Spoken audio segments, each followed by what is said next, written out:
JSSC paper leak के खिलाफ छात्रों का सोशल मीडिया कैंपेन, सीबीआई जांच की मांग। 1 महीने पहले लीक हुआ पेपर, अब तक 5 गिरफ्तार। 9 साल बाद झारखंड स्टाफ सिलेक्शन कमीशन की ओर से 28 जनवरी को संयुक्त स्नातक स्तरीय परीक्षा ली गई। इसी दिन पेपर लीक हो गया। पेपर लीक की जांच को लेकर रांची सहित राज्य भर में उम्मीदवारों ने हंगामा किया, तो जांच के लिए एसआईटी का गठन किया गया। आज इस पूरे प्रकरण को लेकर 1 महीना पूरे हो गए हैं। सवाल अब भी जस का तस है कि पेपर लीक किसने किया। 1 महीने बाद जब इस सवाल का जवाब के लिए एसआईटी के नेतृत्वकर्ता से सदर डीएसपी संजीव कुमार बेसरा से पूछा गया, तो उनका जवाब मिला कि 5 लोग गिरफ्तार किया गया है। आपको बता दें, इधर छात्र सीबीआई से जाँच की मांग कर रहे हैं। कल छात्र सोशल मीडिया एक्स पर अभियान चला रहा। यह अभियान #कंडक्ट जेएसएससी फेयर एग्जाम और नौकरी नहीं तो बदलेंगे झारखंड सरकार के साथ चलाया गया। कल कैंपेन सुबह 10 बजे से लेकर शाम 6 बजे तक चली। जामताड़ा ट्रेन हादसा, डीआरएम बोले 12 के मौत की अफवाहें न फैलाएं। विधायक ने मांगा मौत पर 20 लाख का मुआवजा। कालाझरिया के काशीटांड रेलवे हॉल्ट के पास बुधवार रात हुई ट्रेन हादसे के बाद मौके पर पहुंची आसनसोल जामताड़ा के मेडिकल टीम तथा रेस्क्यू टीम देर रात तक रेल पटरियों के किनारे संभावित यात्रियों के शवों और घायलों को अंधेरे में तलाशती रही। कई टुकड़ों में बटे 2 शवों के अलावा टीम को किसी के शव या घायल का पता नहीं चला। अफवाह न फैलाने की अपील। स्थानीय लोगों के मुताबिक कई यात्रियों को हल्की चोटें लगी थी, जो संभवतः भागलपुर यशवंतपुर अंग एक्सप्रेस ट्रेन पर सवार होकर आसनसोल की ओर चले गए। घटनास्थल का मुआयना करने के बाद टीम देर रात सदर अस्पताल जामताड़ा पहुंची और स्थिति का जायजा लिया। क्या मोदी सुनेंगे धनबाद के मन की बात? एयरपोर्ट, वंदे भारत व दिल्ली की सीधी ट्रेन, एम्स जैसे अस्पताल की उम्मीद आखिर कब होगी पूरी? मौका भी है, दस्तूर भी। चुनावी साल है। 1 मार्च को पीएम नरेंद्र मोदी धनबाद आ रहे हैं। उसके कुछ ही दिनों बाद आम चुनावों की घोषणा की संभावना है। ऐसे में धनबाद को पीएम से बड़ी उम्मीदें हैं। मन में सवाल भी है, क्या मोदी धनबाद के मन की बात सुनेंगे? धनबाद को एयरपोर्ट, वंदे भारत व दिल्ली की सीधी ट्रेन, एम्स जैसे अस्पताल की सौगातें देने की घोषणा करेंगे? ऐसा संभव है, क्योंकि इसके पहले भी धनबाद दौरे के दौरान, उससे पहले बाद में वे आईएसएम को आईआईटी का दर्जा, सिंदरी खाद कारखाने का पुनर्द्वार, गैस पाइपलाइन जैसे सौगातों की घोषणा कर चुके हैं। झारखंड विधानसभा ग्राम सभा से अनुमोदित सूची को ही अबुआ आवास योजना में मिलेगी प्राथमिकता। संसदीय कार्य मंत्री आलमगीर आलम ने कहा कि ग्राम सभा से अनुमोदित सूची को ही अबुआ आवास योजना में प्राथमिकता मिलेगी। अगर ग्राम सभा से अनुमोदित सूची में किसी भी स्तर की गड़बड़ी की शिकायत मिलेगी तो उस पर कार्रवाई की जाएगी।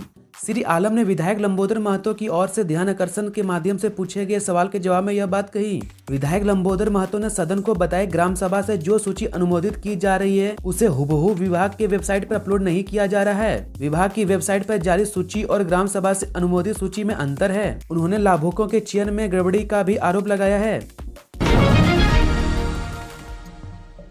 रामेश्वर उरांव ने कहा, रोटी कपड़ा के साथ अब मकान भी दे रही है सरकार। झारखंड सरकार के वित्तीय वर्ष 2024-25 के बजट पर लाए गए धन्यवाद प्रस्ताव पर बुधवार को चर्चा हुई। चर्चा के बाद सरकार का पक्ष रखते हुए वित्तीय मंत्री रामेश्वर उरांव ने कहा कि राज्य सरकार पहले से ही यहाँ के लोगों को रोटी और कपड़ा दे रही है, अब सरकार इनको मकान भी देगी। अबुआ आवास योजना के तहत अगले 5 सालों में 20 लाख लोगों को आवास दिया जाएगा। राज्य सरकार ने इस बार गरीब जनता को ध्यान में रखकर बजट तैयार किया है। पहले 24 लाख लोगों को सर्वजन पेंशन दी जा रही थी। आयु सीमा 50 साल करने से यह सुविधा अब 48 लाख लोगों को मिलेगी। देश के अन्य लोग भी इस योजना को सराहना कर रहे हैं।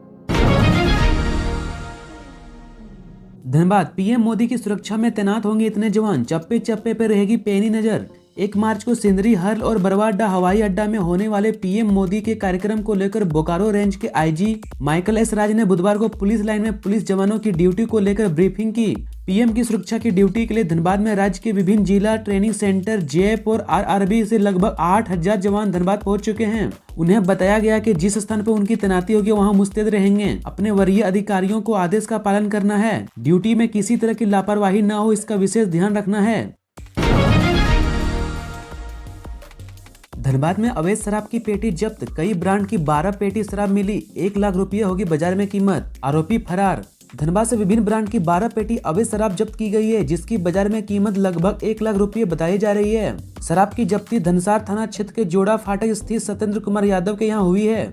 घर से फरार हुआ आरोपी उत्पाद सिपाही जितेंद्र कुमार ने बताया कि गुप्त सूचना के आधार पर धनसार के जोड़ा फाटक सत्येंद्र यादव के यहाँ छापेमारी की गई। यहाँ काफी संख्या में 12 पेटी अवैध शराब बरामद की गई। छापेमारी के दौरान अभियुक्त के घर से सिर्फ महिला होने की वजह से अवैध शराब भी बरामद की गई, जबकि सत्येंद्र कुमार यादव घर से फरार होने में सफल रहा।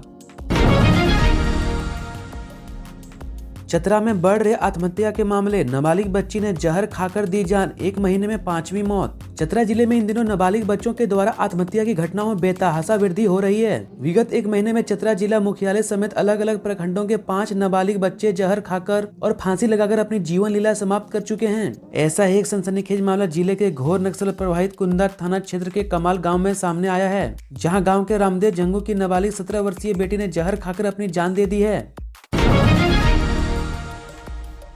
झारखंड में आज मौसम साफ रहेगा। 2 मार्च से फिर बारिश के आसार, 3 मार्च के लिए येलो अलर्ट जारी। झारखंड में आज मौसम शुष्क रहेगा। मौसम विभाग ने किसी तरह का अलर्ट जारी नहीं किया है और आसमान भी साफ रहने की आशंका जाहिर की है। मौसम विभाग ने 3 मार्च को बारिश का येलो अलर्ट जारी किया है। 3 मार्च को राज्य के कई हिस्सों पर तेज गर्जन के साथ वज्रपात की संभावना है, जिसे देखते हुए अलर्ट जारी किया गया है। इस दौरान हवा की रफ्तार 3 से 40 किलोमीटर प्रति घंटा की रफ्तार से रहने का अनुमान है। मौसम विभाग ने तापमान में किसी बड़े बदलाव की संभावना जाहिर नहीं की है, लेकिन अगले 2 दिनों में तापमान में 3 से 4 डिग्री बढ़त होने का अनुमान है।